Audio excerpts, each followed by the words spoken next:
बिस्मिल्लाहिर्रहमानिर्रहीम। अस्सलाम वालेकुम। मोहतरम नाज़रीन, खाना काबा की अहमियत एक मुसलमान के लिए क्या है, ये तो हर कोई जानता है, लेकिन खाना काबा की तामीर कब कब हुई, किस किस ने की, खाना काबा की तारीख़ क्या है, ये बहुत कम लोग जानते हैं। हालांकि हर मुसलमान को खाना काबा से जुड़ी तारीख़ का इल्म होना चाहिए। आज की वीडियो में हम आपको खाना काबा की तारीख़ बताएंगे, जिसमें हज़रत इब्राहीम अलैहिस्सलाम की तामीर और हमारे प्यारे आका सल्लल्लाहु अलैहि वसल्लम के दौर की तामीर का ज़िक्र भी किया जाएगा। और इसके अलावा आपको ये भी बताएंगे कि आसमानों का खाना काबा कौन सा है जिसका तवाफ़ फ़रिश्ते करते हैं। वीडियो इंतहाई अहमियत की हामिल है, लिहाजा वीडियो को आपने स्किप नहीं करना और आखिर तक लाजमी देखना है। नाज़रीन, आपको बताते चलें कि तारीख़ में ये बात मिलती है कि हज़रत आदम अलैहिस्सलाम ने भी खाना काबा की तामीर की थी, लेकिन इस हवाले से ज़्यादा तफसीलात तारीख़ में मौजूद नहीं हैं। बस इतना तज़किरा मिलता है कि हज़रत आदम अलैहिस्सलाम ने सबसे पहले खाना काबा की तामीर फरमाई। अलबत्ता तारीख़ी रिवायत ये बताते हैं कि हज़रत नूह अलैहिस्सलाम के बाद खाना काबा का कोई वली ना था, और हज़रत इस्माइल अलैहिस्सलाम की आमद से कबल मक्का मुकरमा बिल्कुल गैर आबाद चटियल मैदान था। यहाँ आबादी का नामो निशान न था।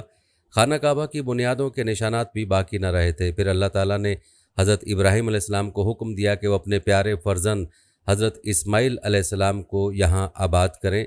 चुनांचे हज़रत इब्राहीम अलैहिस्सलाम ने हुक्म खुदाबंदी के तहत अपने नन्हे फ़र्जंद इस्माइल अलैहिस्सलाम को उनकी वालिदा माजदा हज़रत हाजरा के हमरा उस जगह लाकर छोड़ दिया जहाँ आज मक्का मुकरमा का शहर आबाद है। उस वक्त इस बेअबां जगह पर किसी किस्म की ज़िंदगी का कोई सामान मौजूद नहीं था। दूर दूर तक ना तो कोई इंसान दिखाई देता था और ना ही कहीं पानी मौजूद था। हज़रत इब्राहीम अपनी बीवी और बच्चे के पास खजूर का एक थैला और पानी का एक मशकीज़ा छोड़ गए थे। हज़रत हाजरा उस मशकीज़े से पानी पीती रहीं और अपने बच्चे को दूध पिलाती रहीं। फिर जब मशकीज़े का पानी ख़त्म हो गया और माँ बेटा प्यास की शिद्दत से परेशान हुए, तो हज़रत हाजरा पानी की तलाश में सफ़ा और मरवा के दरमियान दौड़ती हुई अल्लाह ताला से मदद मांगती रहीं। चुनाचे अल्लाह ताला ने हज़रत इस्माइल अलैहिस्सलाम के कदमों के करीब एक चश्मा नमूदार फरमा दिया। हज़रत हाजरा ने उस पानी से अपने और अपने बच्चे की प्यास बुझाई और फिर उन्होंने उसके गिर्द बंद बांध दिया। उसके बाद दोनों माँ बेटा वहाँ ज़िंदगी बसर करने लगे। नाज़रीन, कहा जाता है कि उस वक्त मक्का मुकरमा अगरचे गैर आबाद था, मगर उसके गिरदोनिवा में जरहम और अमालका के कबाइल आबाद थे। एक रोज़ कबीला जरहम के कुछ लोगों का उधर से गुजर हुआ। उन्होंने जब दूर से एक परिंदे को मंडलाते देखा तो आपस में कहने लगे, ये परिंदा ज़रूर पानी पर चक्कर लगा रहा है। उनके लिए यह हैरान कुन बात थी, क्योंकि वो इस वादी के वाकिफ़कार थे और अच्छी तरह से जानते थे कि इस जगह पानी मौजूद नहीं है। फिर उन्होंने अपने 2 आदमी तस्दीक के लिए भेजे। वापस आकर उन आदमियों ने पानी की मौजूदगी की खबर दी। चुनाचे उन लोगों ने वहाँ आकर हज़रत हाजरा से उस जगह सकूनत इख्तियार करने की इजाज़त मांगी। हज़रत हाजरा ने इजाज़त दी, मगर ये शर्त भी रखी कि पानी की मलकियत पर उन लोगों का कोई हक ना होगा। उन लोगों ने शर्त मान ली और अपने अहल खाना को लाकर यहाँ आबाद हो गए। इस तरह से यहाँ कुछ घर बन गए। फिर जब हज़रत इस्माइल अलैहिस्सलाम जवान हुए तो उन्होंने कबीला जरहम की एक औरत से निकाह कर लिया। हज़रत इब्राहीम अलैहिस्सलाम वक्तन फ़वक्तन अपने बेटे से मिलने आते रहते थे। रिवायत बताते हैं कि हज़रत इब्राहीम अलैहिस्सलाम मक्का आते तो क़याम न करते, मगर तीसरी बार फिर तशरीफ़ लाए तो अल्लाह का हुक्म था कि तामीर काबा करें। पहुँचे तो हज़रत इस्माइल अलैहिस्सलाम को दरख्त के साए तले ज़मज़म के पास बैठे पाया। आप तीर बना रहे थे। हज़रत इस्माइल अलैहिस्सलाम ने देखा तो खड़े हो गए। बाप बेटे बगल गिर हुए। हज़रत इब्राहीम अलैहिस्सलाम ने फरमाया, बेटा, अल्लाह ताला ने मुझे एक हुक्म दिया है। हज़रत इस्माइल अलैहिस्सलाम बोले, तो अतात कीजिए। फरमाया, क्या तू मेरी मदद करेगा? कहा, क्यों नहीं। हज़रत इस्माइल अलैहिस्सलाम ने कहा, अल्लाह ताला ने मुझे हुक्म दिया है कि यहाँ एक घर बनाऊँ। हज़रत इस्माइल अलैहिस्सलाम पत्थर लाते जाते थे और हज़रत इब्राहीम बनाते जाते थे। जब तामीर ज़रा बुलंद हो गई तो हज़रत इस्माइल अलैहिस्सलाम एक पत्थर उठाकर लाए ताकि आप उस पर खड़े होकर तामीर करें। यही मकाम इब्राहीम अलैहिस्सलाम कहलाया। दोनों बाप बेटे दुआ करते जाते थे कि ए परवरदिगार, हमसे कबूल फरमा, तू सुनने वाला जानने वाला है। नाज़रीन, याद रहे कि उन्होंने इस घर की तामीर न मिट्टी से की न चूने से, बल्कि बस पत्थर पर पत्थर रखते चले गए, ना उसकी छत बनाई। बाद अज़ां मुख्तलिफ़ अय्याम में बैतुल्लाह की तामीर होती रही, हत्ता कि कुरैश ने भी उसकी तामीर की, जिसका तफसीली तज़किरा आगे आएगा। कहते हैं कि उस वक्त हज़रत इस्माइल अलैहिस्सलाम की उम्र 20 साल थी। बाज़ मौरख़ीन ने कुछ ज़्यादा भी बताई है। रिवायत में आता है कि हज़रत इब्राहीम अलैहिस्सलाम ने हजर को बैतुल्लाह के पहलू में हज़रत इस्माइल अलैहिस्सलाम की बकरियों का बाड़ा बनाया था और इस पर पीलू की छत थी। नाज़रीन, रिवायत बताते हैं कि पहले बैतुल्लाह की जगह एक सुर्ख टीला था जिसे अक्सर सैलाब इधर उधर से काटता रहता था। जब हज़रत इब्राहीम अलैहिस्सलाम तामीर खाना काबा से फारिग हो गए तो उन्होंने हज़रत इस्माईल अलैहिस्सलाम से एक ऐसे पत्थर का मुतालबा किया जिसे बतौर अलामत के रख सकें, ताकि वो आगाज़ तवाफ़ के लिए बतौर निशानी के इस्तेमाल हो सके। कहते हैं कि हज़रत जिब्राईल अलैहिस्सलाम उस पत्थर को वो कबीस पहाड़ से लाए थे। आप अलैहिस्सलाम ने उसे उस मकाम पर रख दिया जहाँ वो अब कायम है। रिवायत है कि ये बहुत ज़्यादा रोशन था। हज़रत जिब्राईल अलैहिस्सलाम ने तमाम मकाम दिखाए। फिर अल्लाह ताला ने हुक्म दिया कि लोगों को हज के लिए पुकारें, ऐलान कर दीजिए लोगों को हज के लिए, वो आएंगे पैदल और दुबली ऊँटनियों पर सवार जो आएंगी हर वसी गहरे रास्ते से। नाज़रीन, इब्ने कसीर इस आयत की तफसीर में लिखते हैं कि हज़रत इब्राहीम अलैहिस्सलाम ने कहा, परवरदिगार, मेरी आवाज़ लोगों तक कैसे पहुँच सकती है? अल्लाह ताला ने फरमाया, आप पुकारिए, हम आपकी पुकार को लोगों तक पहुँचा देंगे। तफसीर जलालीन में है कि हज़रत इब्राहीम अलैहिस्सलाम ने अबू कबीस पहाड़ पर चढ़कर पुकारा, ए लोगो, अल्लाह ताला ने एक घर बनाया और तुम पर हज फ़र्ज़ किया, लिहाजा तुम अपने परवरदिगार को लब्बैक कहो। आपने दाहने बाएँ शुमाल व जनूब में मुँह करके आवाज़ दी और लोगों ने लब्बैक कही। और उसके बाद हज़रत इब्राहीम अलैहिस्सलाम ने हर साल हज के लिए आया करते। बाद अज़ां तमाम अम्बिया और उनकी उम्मतें हज के लिए आते रहे। मुजाहिद रहमुल्लाह लिखते हैं कि हज़रत इब्राहीम अलैहिस्सलाम और हज़रत इस्माईल अलैहिस्सलाम ने प्यादा पा हज किए। रिवायत है कि 75 अम्बिया ने हज किया और मिना में नमाज अदा की। नाज़रीन, याद रहे कि बैतुल्लाह का तवाफ़ मुसलमानों के लिए एक अजीम इबादत है। इब्ने अब्बास से रिवायत है कि रसूलुल्लाह सल्लल्लाहु अलैहि वसल्लम ने फरमाया, अल्लाह उस घर पर हर दिन रात में 120 रहमतें नाजिल फरमाता है, 60 तवाफ़ करने वालों के लिए, 40 नमाजियों के लिए और 20 देखने वालों के लिए।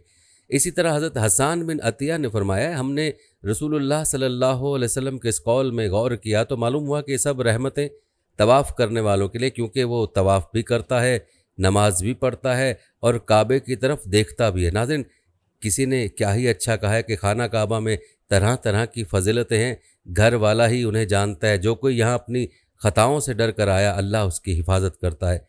नाज़रीन, ये था तज़किरा खाना काबा की तामीर का, जो कि हज़रत इब्राहीम अलैहिस्सलाम ने फरमाई, जिसको लोग पहली तामीर समझते हैं, लेकिन ये पहली तामीर नहीं, बल्कि इससे पहले फ़रिश्तों ने और हज़रत आदम अलैहिस्सलाम ने भी खाना काबा की तामीर की है, जिसका तज़किरा बाज़ रिवायत में मौजूद है।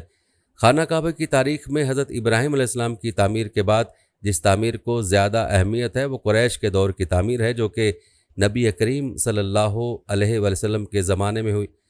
नाज़रीन, हम आपको ये भी बताएंगे कि खाना काबा की तामीर जो इब्राहीम अलैहिस्सलाम के दौर में हुई, उसके बाद खाना काबा की हाकमियत किस किस के पास रही। लेकिन पहले तज़किरा करते हैं कुरैश के दौर में खाना काबा की तामीर का। नाज़रीन, रिवायत के मुताबिक जब आप सल्लल्लाहु अलैहि वसल्लम की उम्र 35 साल हुई तो मक्का में ज़बरदस्त सैलाब आया। कुरैश ने सैलाब से महफूज रहने के लिए एक बंद बना रखा था, मगर ये सैलाब इस कदर ज़बरदस्त था कि बंद तोड़कर काबे में दाखिल हो गया। पानी के ज़बरदस्त रेले और पानी के अंदर जमा होने की वजह से काबे की दीवारों में शगाफ पड़ गए। इससे पहले एक मरतबा ये दीवारें आग लग जाने की वजह से कमज़ोर हो चुकी थीं, और ये वाक़या इस तरह हुआ था कि एक मरतबा कोई औरत काबे को धूनी दे रही थी कि उस आग में से एक चिंगारी उड़कर काबे के पर्दों तक पहुंच गई। उससे पर्दों को आग लग गई और दीवारें तक जल गईं। इस तरह दीवारें बहुत कमज़ोर हो गई थी। यही वजह थी कि सैलाब ने उन कमज़ोर दीवारों में शगाफ कर दिए थे, और उन्हीं शगाफों की वजह से कुरैश ने महसूस किया कि खाना काबा की नए सिरे से तामीर होनी चाहिए। इस तामीर के बारे में बात करने से पहले आपको खाना काबा के ख़जाने के बारे में एक रिवायत बताते हैं। रिवायत में आता है कि लोग काबे के लिए नजराने वगैरह लाते थे। ये नजराने कपड़े और खुशबुएं वगैरह होती थी। काबे के अंदर जो कुआं था, ये सब नजराने उस कुएं में डाल दिए जाते थे। कुआं अंदरूनी हिस्से में दाएं तरफ था, उसको काबे का ख़जाना कहा जाता था। काबे के ख़जाने को एक मरतबा एक चोर ने चुराने की कोशिश की। चोर कुएं ही में मर गया। उसके बाद अल्लाह ताला ने उसकी हिफाजत के लिए एक सांप को मुकर्रर कर दिया। ये सांप कुएं की मुंडेर पर बैठा रहता था, किसी को ख़जाने के नज़दीक नहीं आने देता था। कुरैश भी उससे खौफज़दा रहते थे। अब जबकि काबे की दीवारों में शगाफ पड़ गए और नए सिरे से उसकी तामीर का मसला पेश आया, तो अल्लाह ताला ने एक परिंदे को भेजा, वो सांप को उठा कर ले गया। ये देखकर कुरैश के लोग बहुत खुश हुए। अब उन्होंने नए सिरे से काबे की तामीर का फ़ैसला कर लिया और प्रोग्राम बनाया कि बुनियादें मजबूत बनाकर दीवारों को ज़्यादा ऊंचा उठाया जाए। इस तरह दरवाजे को भी ऊंचा कर दिया जाएगा ताकि काबे में कोई दाखिल ना हो सके, सिर्फ वही शख्स दाखिल हो जिसे वो इजाज़त दे। अब उन्होंने पत्थर जमा किए। हर कबीला अपने हिस्से के पत्थर अलग जमा कर रहा था चंदा भी जमा किया गया। चंदे में उन्होंने पाक कमाई दी, नापाक कमाई नहीं दी। मसलन तवाइफों की आमदनी, सूद की कमाई, दूसरों का माल गसब करके हासिल की गई दौलत चंदे में नहीं दी, और पाक कमाई उन्होंने बिला वजह नहीं दी थी। नाज़रीन, कहते हैं कि उसकी वजह एक ख़ास वाक़या था जिससे वो इस नतीजे पर पहुँचे थे कि इस काम में सिर्फ पाक कमाई लगाई जाएगी। वो वाक़या यूँ था कि एक कुरैशी सरदार अबू वहब अम्र बिन आबिद ने जब ये काम शुरू करने के लिए एक पत्थर उठाया तो पत्थर उसके हाथ से निकल कर फिर उसी जगह पहुँच गया जहाँ से उसे उठाया गया था। इस पर कुरैशी हैरान व परेशान हुए। आखिर खुद वहब खड़ा हुआ और बोला, ए गुरहे कुरैश, काबे की बुनियादों में सिवाय पाक माल के कोई दूसरा माल शामिल मत करना। बैतुल्लाह की तामीर में किसी बदकार औरत की कमाई, सूद की कमाई या ज़बरदस्ती हासिल की गई दौलत हरगिज़ शामिल न करना। ये वहब नबी करीम सल्लल्लाहु अलैहि वसल्लम के वालिद हज़रत अब्दुल्लाह का मामू था और अपनी कौम में एक शरीफ आदमी था। रिवायत बताते हैं कि जब कुरैश के लोग खाना काबा की तामीर के लिए पत्थर ढो रहे थे तो उनके साथ नबी करीम सल्लल्लाहु अलैहि वसल्लम भी पत्थर ढोने में शरीक थे। आप पत्थर अपनी गर्दन पर रख कर ला रहे थे।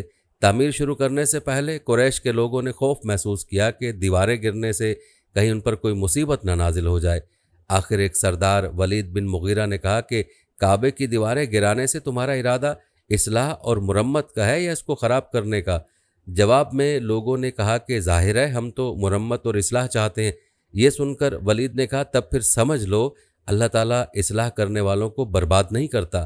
फिर वलीद ही ने गिराने के काम की इब्तिदा की, लेकिन उसने भी सिर्फ एक हिस्सा ही गिराया ताकि मालूम हो जाए कि उन पर कोई तबाही तो नहीं आती। जब वो रात खैरियत से गुजर गई तब दूसरे दिन सब लोग उसके साथ शरीक हो गए और पूरी इमारत गिरा दी, यहाँ तक कि उसकी बुनियाद तक पहुँच गए। ये बुनियाद इब्राहीम अलैहिस्सलाम के हाथ की रखी हुई थी। हज़रत इब्राहीम अलैहिस्सलाम ने बुनियादों में सब्ज़ रंग के पत्थर रखे थे। ये पत्थर ऊँट की कोहान की तरह के थे और एक दूसरे से जुड़े हुए थे। उन लोगों के लिए उनको तोड़ना बहुत मुश्किल काम साबित हुआ। नाज़रीन, रिवायत में आता है कि दाएं कोने के नीचे से कुरैश को एक तहरीर मिली। वो तहरीर सुरयानी ज़ुबान में लिखी हुई थी। उन्हें सुरयानी ज़ुबान नहीं आती थी। आखिर एक यहूदी को तलाश करके लाया गया। उसने वो तहरीर पढ़कर उन्हें सुनाई। तहरीर ये थी, मैं अल्लाह हूँ, मक्का का मालिक, जिसको मैंने उस दिन पैदा किया जिस दिन मैंने आसमानों और ज़मीन को पैदा किया। जिस दिन मैंने सूरज और चाँद बनाए मैंने उसको यानी मक्का को 7 फरिश्तों के ज़रिए घेर दिया है। उसकी अज़मत उस वक्त तक ख़त्म नहीं होगी जब तक कि उसके दोनों तरफ पहाड़ मौजूद हैं। उन पहाड़ों से मुराद एक तो अबू कैस पहाड़ है जो कि सफ़ा पहाड़ी के सामने है, और दूसरा कैकान पहाड़ है जो मक्का के करीब है और जिसका रुख अबू कैस पहाड़ की तरफ है। और ये शहर अपने बाशिंदों के लिए पानी और दूध के लिहाज से बहुत बाबरकत और नफ़े वाला है। ये पहली तहरीर थी। दूसरी मकाम इब्राहीम से मिली। उसमें लिखा था, मक्का अल्लाह ताला का मोहतरम और मुअज़्ज़म शहर, इसका रिज़्क़ 3 रास्तों से उसमें आता है। यहाँ 3 रास्तों से मुराद कुरैश के 3 तिजारती रास्ते हैं। उन रास्तों से काफ़िले आते जाते थे। तीसरी तहरीर उससे कुछ फासले से मिली। उसमें लिखा था, जो भलाई बोएगा लोग उस पर रश्क करेंगे, यानी उस जैसा बनने की कोशिश करेंगे, और जो शख्स रुसवाई बोएगा वो रुसवाई और नदामत पाएगा। तुम बुराइयां कर करके भलाई की आस लगाते हो। हाँ, ये ऐसा ही है जैसे कीकर यानी कांटेदार दरख्त में कोई अंगूर तलाश करे। नाज़रीन, कहते हैं कि तहरीर काबे के अंदर पत्थर पर खुदी हुई मिली। काबे की तामीर के सिलसिले में कुरैश को पत्थरों के अलावा लकड़ी की भी ज़रूरत थी। छत और दीवारों में लकड़ी की ज़रूरत थी, लेकिन लकड़ी का मसला इस तरह हल हुआ कि एक जहाज़ अरब के साहिल से आकर टकरा गया। आज उस मकाम को जद्दा का साहिल कहा जाता है। पहले ये मक्का का साहिल कहलाता था, इसलिए कि मक्का का करीब तरीन साहिल यही था। साहिल से टकरा कर जहाज़ टूट गया। वो जहाज़ किसी रूमी ताजिर का था। उस जहाज़ में शाह रूम के लिए संगे मरमर, लकड़ी और लोहे का सामान ले जाया जा रहा था। कुरैश को उस जहाज़ के बारे में पता चला तो ये लोग वहाँ पहुँचे और उन लोगों से लकड़ी ख़रीद ली। इस तरह छत की तामीर में उस लकड़ी को इस्तेमाल किया गया। नाज़रीन, यूँ खाना काबा की तामीर का काम हजर अस्वद तक पहुँच गया, लेकिन यहाँ पहुँचकर एक नया मसला पैदा हो गया। सवाल ये पैदा हुआ कि हजर अस्वद कौन उठाकर उस जगह पर रखेगा। हर कबीला ये फजीलत खुद हासिल करना चाहता था। ये झगड़ा इस हद तक बढ़ा कि मरने मारने तक नौबत आ गई। लोग एक दूसरे को कत्ल करने पर तुल गए। कबीला अब्दुलदार ने तो कबीला अदी के साथ मिलकर एक बर्तन में खून भरा और उसमें अपने हाथ डबोकर कहा कि हजर अस्वद हम रखेंगे। इसी तरह दूसरे कबीले भी अड़ गए। तलवारें नयामों से निकल आईं। आखिर वो सब बैतुल्लाह में जमा हुए। उन लोगों में अबू उमैया बिन मुगीरा था, उसका नाम हुज़ैफ़ा था। कुरैश के पूरे कबीले में सबसे ज़्यादा उम्र वाला था। ये उम्मुल मोमिनीन सैयदा उम्मे सलमा का बाप था। कुरैश के इंतहाई शरीफ लोगों में से था। मुसाफिरों को सफ़र सामान और खाना वगैरह देने के सिलसिले में बहुत मशहूर था। जब कभी सफ़र करता तो अपने साथियों के खाने पीने का सामान खुद करता था। उस वक्त शदीद झगड़े को ख़त्म करने के लिए उसने एक हल पेश किया। उसने सबसे कहा कि ए कुरैश के लोगों, अपना झगड़ा ख़त्म करने के लिए तुम यूं करो कि हरम के सफ़ा नामी दरवाजे से जो शख्स सबसे पहले दाखिल हो उससे फ़ैसला करा लो। वो तुम्हारे दरमियान जो फ़ैसला करे वो सब उसको मान लें। ये तजवीज़ सब ने मान ली। आज उस दरवाज़े को बाबुल सलाम कहा जाता है। ये दरवाज़ा रुकन यमानी और रुकन असवद के दरमियानी हिस्से के सामने है। नाज़रीन, ये अल्लाह की कुदरत थी कि उस दरवाज़े से सबसे पहले हजूर नबी करीम सल्लल्लाहु अलैहि वसल्लम तशरीफ़ लाए। कुरैश ने जैसे ही आपको देखा पुकार उठे, ये तो अमीन हैं, ये तो मोहम्मद हैं, हम इन पर राज़ी हैं। और उनके ऐसा कहने की वजह ये थी कि कुरैश अपने आपस के झगड़ों के फ़ैसले आप सल्लल्लाहु अलैहि वसल्लम ही से कराया करते थे। आप किसी की बेजा हिमायत नहीं करते थे, ना बेला वजह किसी की मुखालफत करते थे। फिर उन लोगों ने अपने झगड़े की तफसील आपको सुनाई। सारी तफसील सुनकर आप सल्लल्लाहु अलैहि वसल्लम ने फरमाया, एक चादर ले आओ। वो लोग चादर ले आए। आप सल्लल्लाहु अलैहि वसल्लम ने उस चादर को बिछाया और अपने दस्ते मुबारक से हजर अस्वद को उठाकर उस चादर पर रख दिया। उसके बाद आपने इरशाद फरमाया, हर कबीले के लोग इस चादर का एक एक किनारा पकड़ लें, फिर सब मिलकर उसको उठाएं।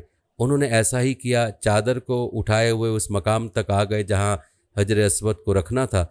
उसके बाद नबी अकरम सल्लल्लाहु अलैहि वसल्लम ने हजर अस्वद को उठाकर उसकी जगह रखना चाहा, लेकिन ऐन उसी वक्त एक नजदी शख्स आगे बढ़ा और तेज़ आवाज़ में बोला, बड़े ताज्जुब की बात है कि आप लोगों ने एक कम उम्र नौजवान को अपना रहनुमा बना लिया है, इसकी इज्जत अफजाई में लग गए हो। याद रखो, ये शख्स सबको ग्रोहों में तकसीम कर देगा, तुम लोगों को पारा पारा कर देगा। करीब था कि लोगों में उसकी बातों से एक बार फिर झगड़ा हो जाए, लेकिन फिर खुद ही उन्होंने महसूस कर लिया कि हुजूर सल्लल्लाहु अलैहि वसल्लम ने जो फ़ैसला किया है वो लड़ाने वाला नहीं, लड़ाई ख़त्म करने वाला है। चुनांचे हजर अस्वद को नबी करीम सल्लल्लाहु अलैहि वसल्लम ने अपने मुबारक हाथों से उसकी जगह पर रख दिया। नाज़रीन, मौर्रखीन ने लिखा है, ये नजदी शख्स दरअसल इबलीस था जो उस मौके पर इंसानी शक्ल में आया था। कहते हैं जब काबे की तामीर मुकम्मल हो गई तो कुरैश ने अपने बुतों को फिर से उसमें सजा दिया। काबे की तामीर जो कुरैश ने की, चौथी तामीर थी। रिवायत में आता है कि सबसे पहले काबे को फरिश्तों ने बनाया था। बाज़ सहाबा ने फरमाया कि ज़मीन व आसमान को पैदा करने से पहले अल्लाह ताला का अर्श पानी के ऊपर था। जब अर्श को पानी पर होने की वजह से हरकत हुई तो उस पर यह कलमा लिखा गया, ला इलाहा इल्लल्लाह मुहम्मदुर रसूलुल्लाह। अल्लाह ताला के सिवा कोई माबूद नहीं, मोहम्मद अल्लाह ताला के रसूल हैं। इस कलमे के लिखे जाने के बाद अर्श साकिन हो गया। फिर जब अल्लाह ताला ने आसमान और ज़मीन को पैदा करने का इरादा फरमाया तो उसने पानी पर हवा को भेजा। उससे पानी में मौजें उठने लगीं और बुखारात उठने लगे। अल्लाह ताला ने उन बुखारात यानी भाप से आसमान को पैदा फरमाया। फिर अल्लाह ताला ने काबा की जगह से पानी को हटा दिया, जगह खुश्क हो गई। चुनाचे यही बैतुल्लाह की जगह सारी ज़मीन की असल है और उसका मरकज़ है। यही खुश्की बढ़ते बढ़ते 7 बर-ए-आज़म बन गई। जब ज़मीन ज़ाहिर हो गई तो उस पर पहाड़ कायम किए गए और कहा जाता है कि ज़मीन पर सबसे पहला पहाड़ अबू कबीस है। फिर अल्लाह ताला ने फ़रिश्तों को हुक्म फरमाया, ज़मीन पर मेरे नाम का एक घर बनाओ ताकि आदम की औलाद उस घर के ज़रिए मेरी पनाह मांगे। इंसान उस घर का तवाफ़ करें जिस तरह तुमने मेरे अर्श के गिर्द तवाफ़ किया, ताकि मैं उनसे राज़ी हो जाऊँ। फ़रिश्तों ने हुक्म की तामील की। फिर आदम अलैहिस्सलाम ने खाना काबा की तामीर शुरू की। उसके बाद हज़रत इब्राहीम अलैहिस्सलाम ने खाना काबा की तामीर की। इस तरह कुरैश के हाथों ये तामीर चौथी बार हुई थी। नाज़रीन, याद रहे कि तारीख़ में इसके बाद भी खाना काबा की तामीर होती रही और उसकी तौसीह और तज़य्युन भी मुख्तलिफ़ अदवार में होती रही। उन तामीरात की मुख्तसर तफसील भी आपको बताते हैं। रिवायत बताते हैं कि हज़रत इब्राहीम अलैहिस्सलाम का कायम करदा बैतुल्लाह बग़ैर छत के एक मुस्ततील नुमा इमारत थी जिसके दोनों तरफ दरवाजे खुले थे, जो सतह ज़मीन के बराबर थे, जिनसे हर ख़ास आम को गुज़रने की इजाज़त थी। उसकी तामीर में 5 पहाड़ों के पत्थर इस्तेमाल हुए थे, जबकि उसकी बुनियादों में आज भी वही पत्थर हैं जो इब्राहीम अलैहिस्सलाम ने रखे थे। खाना खुदा का ये अंदाज़ सदियों तक रहा। तावक्त ये कि कुरैश ने 604 में इसमें हलाल दौलत की कमी की वजह से कुछ तब्दीली की, जिसका तज़किरा इस रिवायत में हुआ है। इमाम मुस्लिम रहमुल्लाह आयशा रज़ियल्लाहु तआला अन्हा से हदीस बयान फरमाई कि आयशा रज़ियल्लाहु तआला अन्हा बयान करती हैं कि मैंने रसूल अकरम सल्लल्लाहु अलैहि वसल्लम से हतीम के बारे में सवाल किया कि ये बैतुल्लाह का ही हिस्सा है? तो नबी सल्लल्लाहु अलैहि वसल्लम ने जवाब दिया, जी हाँ। आयशा रज़ियल्लाहु तआला अन्हा बयान करती हैं, मैंने पूछा कि इसे फिर बैतुल्लाह में दाखिल क्यों नहीं किया गया? तो नबी सल्लल्लाहु अलैहि वसल्लम का जवाब था कि तेरी कौम के पास खर्चे के लिए रकम कम पड़ गई थी। मैंने कहा कि बैतुल्लाह का दरवाज़ा ऊंचा क्यों है? नबी सल्लल्लाहु अलैहि वसल्लम ने जवाब दिया, तेरी कौम ने इसे ऊंचा इसलिए किया ताकि वो जिसे चाहें बैतुल्लाह में दाखिल करें और जिसे चाहे दाखिल ना होने दें। और अगर तेरी कौम नई नई मुसलमान ना होती और उनके दिल इस बात को तस्लीम से इनकार ना करते तो मैं इसे यानी हतीम को बैतुल्लाह में शामिल कर देता और दरवाज़ा ज़मीन के बराबर कर देता। याद रहे कि कुरैश ने बैतुल्लाह के शुमाल की तरफ 3 हाथ जगह छोड़कर इमारत को मकब नुमा यानी काबा बना दिया था। वजह ये बताई जाती है कि रुपए पैसे की कमी थी, क्योंकि हक व हलाल की कमाई से बैतुल्लाह की तामीर करनी थी और यह कमाई गालिबन हर दौर में कम रही है, लेकिन उन्होंने इस पर छत भी डाल दी ताकि ऊपर से भी महफूज रहे। मगरबी दरवाज़ा बंद कर दिया गया, जबकि मशरकी दरवाजे को ज़मीन से इतना ऊंचा कर दिया गया कि सिर्फ खवास ही कुरैश की इजाज़त से अंदर जा सकें। अल्लाह के घर को बड़ा सा दरवाज़ा और ताला भी लगा दिया गया जो मुख्तलिफ हलकों की मिजाज और सोच के ऐन मुताबिक था।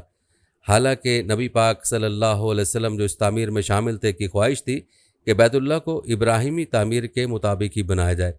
कहते हैं कि अब्दुल्ला बिन ज़ुबैर रज़ियल्लाहु तआला अन्हु ने नबी पाक सल्लल्लाहु अलैहि वसल्लम की ख्वाहिश का एहतराम करते हुए 685 में बैतुल्लाह को दोबारा इब्राहिमी तर्ज पर तामीर करवाया था, मगर हुजाज बिन यूसुफ ने 693 में उन्हें शिकस्त दी तो दोबारा कुरैशी तर्ज पर तामीर करा दिया, जिसे बाद अज़ां तमाम मुसलमान हुक्मरानों ने बरकरार रखा। मालूम हुआ कि पहले खाना काबा के 2 दरवाजे थे, लेकिन अब ये एक ही दरवाज़ा है जो कि ज़मीन से तकरीबन 2.3 मीटर की बुलंदी पर वाक़ है और इसी दरवाजे से वो लोग खाना काबा के अंदर दाखिल होते हैं जो शाही मेहमान होते हैं और गिने चुने लोगों को ही खाना काबा के अंदर दाखिले की इजाज़त मिलती है। नाज़रीन, बात की जाए खाना काबा के अंदरूनी मनाजिर की तो याद रहे कि इस दरवाजे से दाखिल होते ही सबसे पहली नज़र जिस चीज़ पर पड़ती है वो खाना काबा की छत है। ये छत लकड़ी के 3 मजबूत सतूनों पर इस्तादा है। सतूनों की लकड़ी दुनिया की मजबूत तरीन लकड़ियों में से एक है और सहाबी रसूल हज़रत अब्दुल्ला बिन ज़ुबैर रज़ियल्लाहु तआला अन्हु ने लकड़ी के ये तीनों सतून बनवाए थे। गोया उस वक्त उनको 1350 साल गुजर चुके हैं। उनकी रंगत गहरी भूरी है। लकड़ी के हर सतून का अमूद यानी मुहीत करीबन 150 सेंटीमीटर और कतर यानी मोटाई 44 सेंटीमीटर है। इन तीनों सतूनों के दरमियान में एक पतली शतीर नुमा लठ आवेज़ा है और ये तीनों के बीचों बीच गुजरती है। इस पर काबातुल्लाह के तहाइफ और नवादरात लटके हुए हैं। उसके दोनों तरफ काबा की शुमाली और जनूबी दीवारें हैं। नाज़रीन, ये था तज़किरा खाना काबा की तामीरात के हवाले से। इन तामीरात के बाद खाना काबा की कोई तामीर नहीं हुई, सिर्फ तज़य्युन का काम मुख्तलिफ अदवार में होता रहा है। नाज़रीन, आइए बात करते हैं कि खाना काबा की तामीर के बाद उसकी हाकमियत किसके पास रही, उसका तारीख़ी पस मंज़र मुलाहज़ा फरमाएँ। खाना काबा की इस तारीख़ का जानना हर मुसलमान के लिए ज़रूरी है, लिहाजा वीडियो को आपने स्किप नहीं करना। नाज़रीन, याद रहे कि खाना काबा की तामीर के बाद उसकी हाकमियत पहले हज़रत इब्राहीम अलैहिस्सलाम के पास रही और फिर हज़रत इस्माईल अलैहिस्सलाम उसके मुतवल्ली मुकर्रर हुए। इसके अलावा मक्का मुकरमा की सरदारी भी हज़रत इस्माईल अलैहिस्सलाम के पास थी। हज़रत इस्माईल अलैहिस्सलाम की वफ़ात के बाद उनकी औलाद में से 2 साहिबज़दगान यके बाद दीगरे अपने बाप की गद्दी पर बैठे। चूँकि हज़रत इस्माईल अलैहिस्सलाम की औलाद तादाद में कम थी, इसलिए इसका फ़ायदा उठाते हुए कबीला जरहम ने काबे की हाकमियत और मक्का की सरदारी पर अपना कब्ज़ा जमा लिया। कबीला जरहम में सबसे पहले हज़रत इस्माईल अलैहिस्सलाम का ससुर मजाज बिन अम्र मक्का का वाली बना। फिर यह ओहदा मजाज की औलाद में नस्ल दर नस्ल मुंतकिल होता रहा। जो सबसे बड़ा होता वो मुतवल्ली बन जाता। चूँकि खाना काबा की तामीर हज़रत इब्राहीम अलैहिस्सलाम और हज़रत इस्माईल अलैहिस्सलाम ने की थी, इसलिए उनकी औलाद को मक्का में इज़्ज़त व एहतराम से ज़रूर देखा जाता था, मगर उनके पास किसी किस्म का कोई इक़्तिदार या इख्तियार न था। हज़रत इस्माईल अलैहिस्सलाम के 12 बेटे थे। सब ने मक्का ही में सकूनत इख्तियार की और तिजारत के पेशे से वाबस्ता हुए। गुज़रते वक्त के साथ साथ उनकी तादाद में इजाफ़ा होता रहा और कई कबाइल वजूद में आ गए। फिर ये कबाइल जज़ीरतुल अरब के मुख्तलिफ़ गोशों में आबाद हो, बल्कि अरब से बाहर भी फैलते चले गए। ताहम कुछ बनु इस्माईल ने मक्का को नहीं छोड़ा और यहाँ मुस्तकिल तौर पर आबाद रहे। वक्त गुज़रता रहा, आले इस्माईल गोशाए गुमनामी में पड़े रहे और बनु जरहम 2000 साल तक इक़्तिदार पर काबिज़ रहे। इस मुसलसल इक़्तिदार के नशे ने उन्हें इस कदर मगरूर कर दिया कि वो बदमाशी और फ़स्क व फजूर के रास्ते पर चल पड़े। बनु जरहम ने बैतुल्लाह की हुर्मत की परवाह न करते हुए मक्का में आने वाले लोगों पर जुल्म व सितम शुरू कर दिया। वो काबे के नजराने खाने लगे और खुल्लम खुल्ला जनाकारी करने लगे।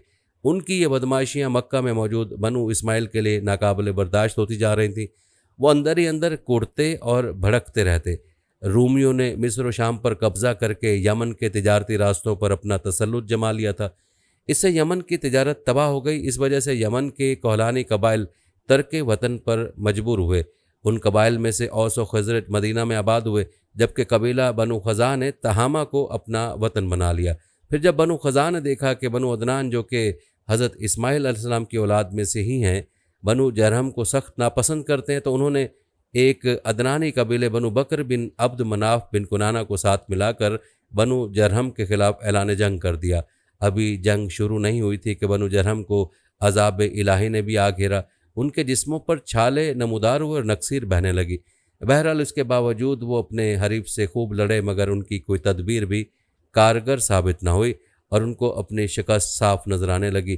चुनाचे शिकस्त के आसार देखकर बनु जरहम का सरदार आमिर बिन अल हारिस तौबा करने के लिए काबा के दोनों गजालों और रुकन के पत्थर के पास आया। उसकी दुआ के अल्फाज ये थे: ए अल्लाह, हम तेरे बंदे हैं, हम तेरे पुराने हैं, जबकि ये लोग तो नौज़ायदा हैं। हमने कदीम से तेरे शहर आबाद किए हैं, मगर इसकी तौबा कबूल न हुई। मायूस होकर उसने काबा के दोनों हिरन और हजर असवद जमज़म के कुएं में डालकर ऊपर से इस तरह मट्टी डाल दी कि ज़मीन के बराबर हो गया और जमज़म का निशान भी न रहा। इस काम से फारिग होकर वो अपने कबीले को लेकर यमन की तरफ चला गया। फतह के बाद बनु ख़ज़ा ने मक्का का इक़्तिदार अकेले ही संभाल लिया। उन्होंने बनु बकर को अपने साथ इक़्तिदार में बिल्कुल भी शरीक नहीं किया। अलबत्ता उनका दिल रखने के लिए उन्हें 3 खिदमतें दी गईं। वो 3 खिदमतें ये थीं: नंबर 1, अरफा से लोगों को हज कराने ले जाना। नंबर 2, हाजियों को कुर्बानी के दिन मिना ले जाना। और नंबर 3, मुक़द्दस महीनों का अल्तवा। अगरचे हज़रत इस्माइल अलैहिस्सलाम की औलाद में से बनु बकर ने बनु जरहम को मक्का से बेदखल करने के लिए बनु ख़ज़ा की मदद की थी, मगर उन्हें इक़्तिदार में कोई हिस्सा नहीं मिला। इस तरह औलाद इस्माइल अब भी मक्का के इक़्तिदार और काबे की हाकमियत और हुक्मरानी से महरूम थी। बनु ख़ज़ा के मुतल्लिक़ बाज़ उलमा कहते हैं कि ये भी हज़रत इस्माइल अलैहिस्सलाम की औलाद में से हैं। बहरहाल मक्का पर बनु ख़ज़ा का इक़्तिदार 300 बरस तक रहा। फिर कुसी बिन कलाब का ज़माना आया, जो कि हज़रत इस्माइल अलैहिस्सलाम की औलाद और नबी अकरम सल्लल्लाहु अलैहि वसल्लम के आबाओ अजदाद में से थे। उनका असल नाम ज़ैद था। उनका शजर नसब ये है: कुसी बिन कुलाब बिन मरा बिन काब बिन लवी बिन गालिब बिन फ़हर। फ़हर का लक़ब कुरैश है और उन्हीं तरफ कबीला कुरैश मंसूब है।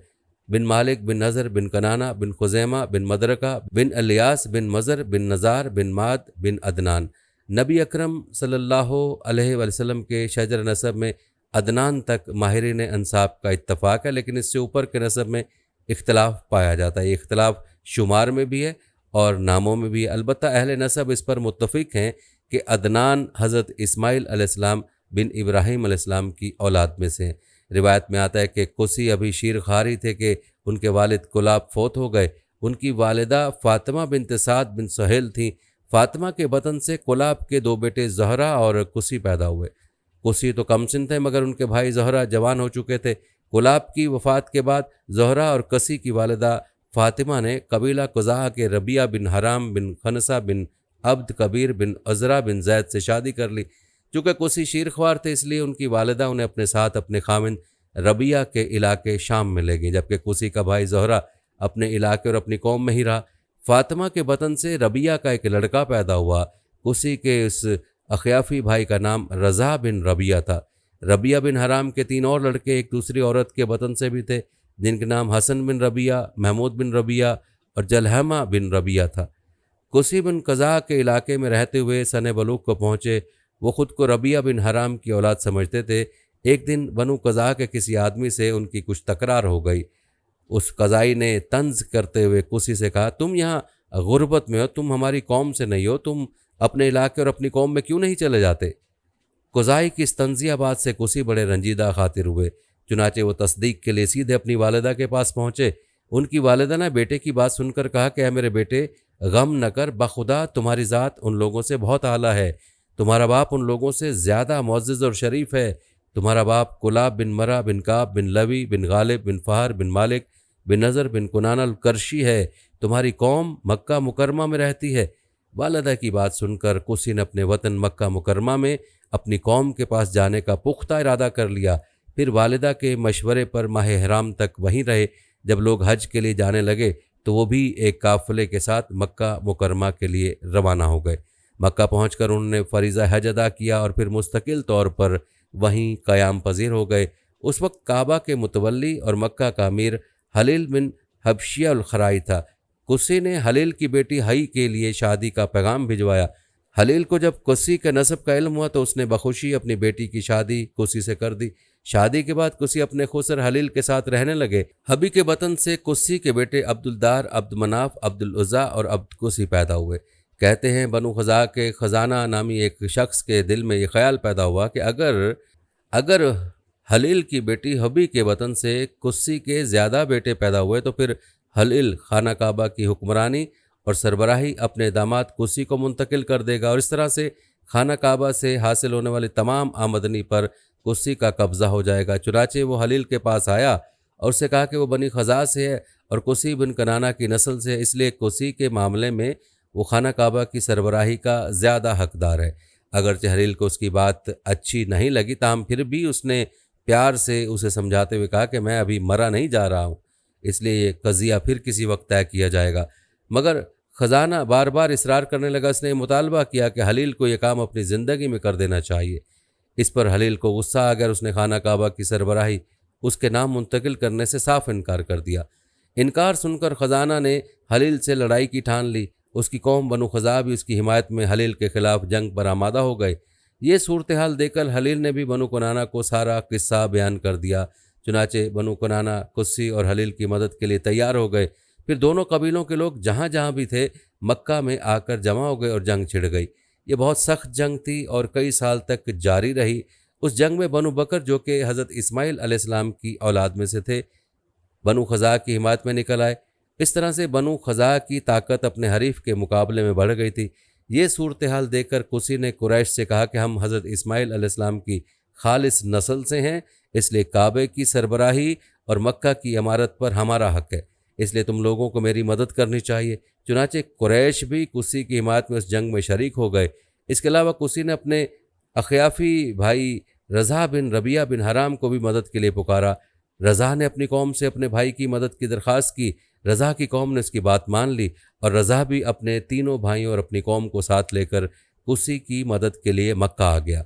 इससे कुसी की ताकत में बेपनाह इजाफा हो गया। ये जंग इस कदर शदीद थी कि फ़रीक़ैन के बेशुमार आदमी मारे गए और जो ज़िंदा बच गए वो भी बुरी तरह से ज़ख्मी थे। अगरचे इस जंग में बनु कनाना और बनु कुरैश का बहुत जानी नुकसान हुआ, मगर वो सब मिलकर बनु खज़ा और बनु बकर को शिकस्त देकर मक्का से निकलने में कामयाब हो गए। इस जंग में बनी खज़ा के कुछ लोगों ने कुसी का साथ दिया था, इसलिए वो मक्का में ही सकूनत पजीर रहे। इस तरह से मक्का बनी खज़ा से मुकम्मल तौर पर खाली नहीं हुआ था। बहरहाल इस फतह के नतीजे में मक्का की इमारत और काबा की सरबराही बिला शिरकत गैर कुसी के नाम मुंतकिल हो गई। कुसी ने फतह के बाद जहाँ जहाँ कुरैश आबाद थे उन सबको वहाँ से मक्का बुलवा लिया। अब बनु खज़ा के छोड़े हुए मकान बाहर से आने वाले कुरैश के हवाले कर दिए गए। चूँकि कुसी की वजह से कुरैश एक जगह इकट्ठा हो गए थे, इसलिए कुसी को मजमे का लक़ब दिया गया। उसकी कौम ने उसकी अतात दिल से तस्लीम कर ली। इस तरह काब बिन लवी की औलाद में कुसी वो पहला शख्स था जिसे हुकूमत मिली। कुसी ने जो कुछ अपनी कौम के लिए किया था इससे उनकी इज़्ज़त व मर्तबे में बेपनाह इजाफा हुआ। कुरैश उनके साथ इंतहाई अकीदत व एहतराम से पेश आते। हर औरत व मर्द का ब्याह कुसी के घर में होता। हर काम में कुसी से मशवरा किया जाता। कुरैश अपना कोई भी काम कुसी से मशवरा किए बगैर शुरू न करते। किसी गैर कौम से लड़ाई की सूरत में कुसी के घर का कोई फ़र्द ही जंगी निशान बांध कर देता था। अलगर्ज कुरैश की ज़िंदगी और मौत के तमाम अमूर कुसी के मशवरे और हुक्म से सरअंजाम पाते थे। कुसी ने मक्का मुकरमा में एक घर तामीर करवाया जिसका नाम दारुल नदवा रखा गया। ये दरअसल कुरैश की पार्लियामेंट थी जिसमें उनके तमाम अमूर तय किए जाते थे। कुसी बिन कुलाब ने कुरैश में रफादा का निज़ाम भी मुतारिफ़ करवाया। रफादा दरअसल एक सालाना टैक्स या चंदा था जो कुरैश अपनी आमदन में से कुसी के पास जमा करवाते थे।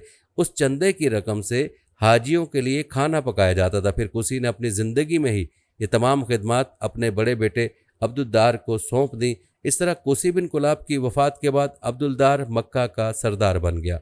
नाज़रीन, ये थी हमारी आज की वीडियो। कमेंट सेक्शन में अपनी राय का इजहार ज़रूर करें और बताएं कि आप अगली वीडियो कौन से इस्लामिक टॉपिक पर देखना चाहते हैं। आपकी कीमती राय हमारे लिए बहुत अहमियत रखती है और जाने से पहले वीडियो को शेयर ज़रूर कीजिएगा। हम उम्मीद करते हैं कि आपको हमारी आज की वीडियो ज़रूर पसंद आई होगी। अगर आपको हमारी आज की वीडियो पसंद आई है तो इसको लाइक करें। आखिर में उन लोगों से एक बार फिर दरख्वास्त है कि हमारे चैनल को ज़रूर सब्सक्राइब कर लें जिन्होंने अभी तक हमारा चैनल सब्सक्राइब नहीं किया हुआ। सब्सक्राइब के साथ लगे घंटी के बटन को भी ज़रूर क्लिक करें ताकि आपको हमारे आने वाली मज़ीद वीडियोस का नोटिफिकेशन बर वक्त मिलता रहे। अल्लाह ताला आपको अपनी हिफ्ज़-ओ-मान में रखे। आमीन।